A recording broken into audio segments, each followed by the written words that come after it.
ನೊಂದ ಜೀವಕ್ಕೆ ಮುರಿದ ಮನಸ್ಸಿಗೆ ಪ್ರಶ್ನೆಗಳಲ್ಲಿ ಸಿಲುಕಿದ ಜೀವನಕ್ಕೆ ಬೆಳಕಿಗಾಗಿ ಅಲೆಯುವ ಹೃದಯಕ್ಕೆ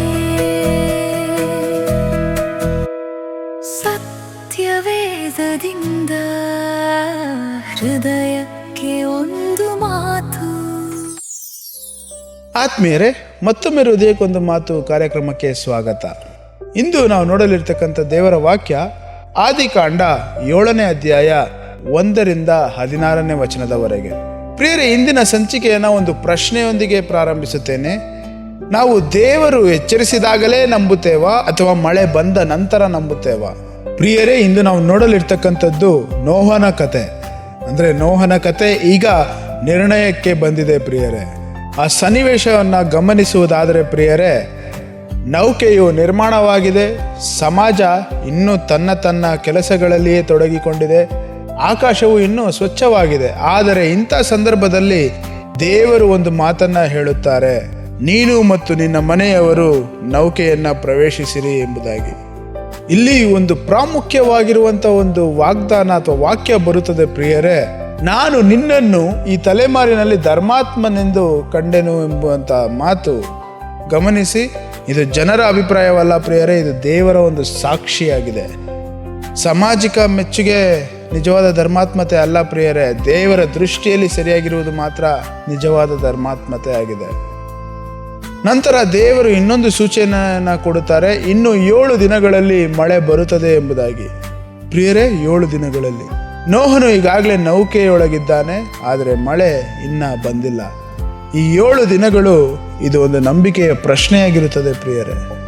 ನೋಡಿ, ಬಾಗಿಲು ಮುಚ್ಚಿದೆ, ಜನರು ಹೊರಗೆ ಇದ್ದಾರೆ, ಬಹುಶಃ ನಗುತ್ತಿದ್ದಾರೇನೋ, ಎಲ್ಲಿ ಮಳೆ ಎಂದು ಹಾಸ್ಯ ಮಾಡುತ್ತಾ ಇದ್ದಾರೇನೋ.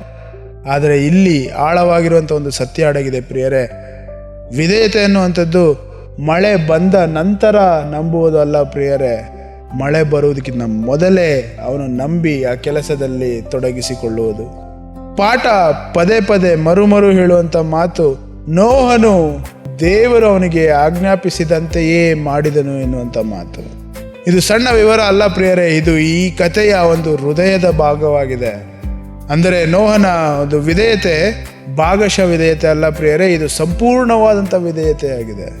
ಮತ್ತು ನಂತರ ಮಳೆ ಆರಂಭವಾಗುತ್ತದೆ, ಆಕಾಶ ತೆರೆದುಕೊಳ್ಳುತ್ತದೆ, ಆಳಗಳು ಸಿಡಿಯುತ್ತವೆ, ನೀರು ಏರುತ್ತದೆ. ಹೊರಗಿನವರಿಗೆ ಈಗ ತಿಳುವಳಿಕೆ ಆಗುತ್ತದೆ, ಸ್ಪಷ್ಟವಾಗುತ್ತದೆ.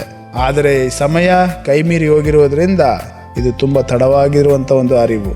ಮತ್ತೆ ಒಂದು ಗಂಭೀರವಾದಂಥ ವಾಕ್ಯ ಬರ್ತದೆ, ಯೆಹೋವನೇ ಬಾಗಿಲು ಮುಚ್ಚಿದನು ಎನ್ನುವಂಥ ಮಾತು. ಪ್ರಿಯರೇ, ನೋಹನು ನೌಕೆಯನ್ನು ಕಟ್ಟಿರಬಹುದು, ಪ್ರಾಣಿಗಳನ್ನು ಸೇರಿಸಿರಬಹುದು, ಆದರೆ ಬಾಗಿಲು ಮಾತ್ರ ಮುಚ್ಚಿದ್ದು ದೇವರು. ಇದು ಬಹಳ ಶಕ್ತಿಯುತವಾದಂಥ ಚಿತ್ರ ಪ್ರಿಯರೇ. ರಕ್ಷಣೆ ಮಾನವನ ಕೈಯಲ್ಲಿಲ್ಲ. ಮಾನವನು ಏನು ಬೇಕಾದ್ರೂ ಮಾಡಬಹುದು ರಕ್ಷಣೆಗೆ, ಆದರೆ ಅಂತಿಮ ಭದ್ರತೆ ದೇವರ ನಿಯಂತ್ರಣದಲ್ಲಿ ಮಾತ್ರ ಇದೆ ಎನ್ನುವಂಥದ್ದು ಸತ್ಯ. ಒಮ್ಮೆ ಬಾಗಿಲು ಮುಚ್ಚಿದ ಮೇಲೆ ಹೊರಗಿನವರು ಯಾರು ಒಳಬರಲಾರರು. ಹೌದು ಪ್ರಿಯರೇ, ಇಂದು ನಾವು ಏನು ಮಾಡುತ್ತೇವೆ? ಸಾಕ್ಷಿ ಬಂದ ಮೇಲೆ ಮಾತ್ರ ನಂಬುತ್ತೇವಾ? ಸಂಕಷ್ಟ ಬಂದ ಮೇಲೆ ಮಾತ್ರ ಪ್ರಾರ್ಥಿಸುತ್ತೇವಾ? ಅಥವಾ ಮಳೆ ಸುರಿದ ಮೇಲೆ ಮಾತ್ರ ಆಶ್ರಯ ಹುಡುಕುತ್ತೇವಾ? ನೋಹನ ವಿಷಯದಲ್ಲಿ ನಾವು ನೋಡುವಾಗ ಮಳೆಯ ಮೊದಲೇ ನೋಹನು ನಂಬಿದನು ಎಂಬುದನ್ನು ನಾವು ಗಮನಿಸಬಹುದು. ಈ ಪಾಠ ನಮಗೆ ಕಲಿಸುವುದು, ದೇವರು ಮುಂಚಿತವಾಗಿ ಎಚ್ಚರಿಸುತ್ತಾರೆ. ವಿಧೇಯತೆ ನಂಬಿಕೆಯು ಜೀವಂತದ ರೂಪ. ಅದಲ್ಲದೆ ದೇವರ ಸಮಯ ನಿಖರವಾದಂಥ ಒಂದು ಸಮಯ. ಅದು ಮಾತ್ರವಲ್ಲದೆ ರಕ್ಷಣೆ ಎನ್ನುವಂಥದ್ದು ದೇವರ ಒಂದು ಕಾರ್ಯವಾಗಿದೆ ಪ್ರಿಯರೇ. ಹಾಗಾದರೆ ಇಂದಿನ ಆಜ್ಞೆ, ಮಳೆ ಬೀಳುವ ಮೊದಲೇ ನಾವು ದೇವರ ಮಾತನ್ನು ನಂಬಿ ವಿಧೇಯರಾಗಬೇಕು. ಸಾಕ್ಷಿ ಬಂದ ನಂತರವಲ್ಲ, ಅಥವಾ ಪರಿಸ್ಥಿತಿ ಬದಲಾಗಿದ ಮೇಲೆ ಅಲ್ಲ ಪ್ರಿಯರೇ. ಈಗಲೇ ದೇವರು ಹೇಳಿದಂತೆ ನಾವು ಮಾಡೋಣ. ಹಾಗಾದರೆ ಇಂದಿನ ವಾಗ್ದಾನ, ದೇವರ ಮಾತಿನ ಮೇಲೆ ನಂಬಿಕೆ ಇಟ್ಟು ನಡೆಯುವವರು ಪ್ರವಾಹ ಬಂದರೂ ಮುಳುಗುವುದಿಲ್ಲ ಪ್ರಿಯರೇ.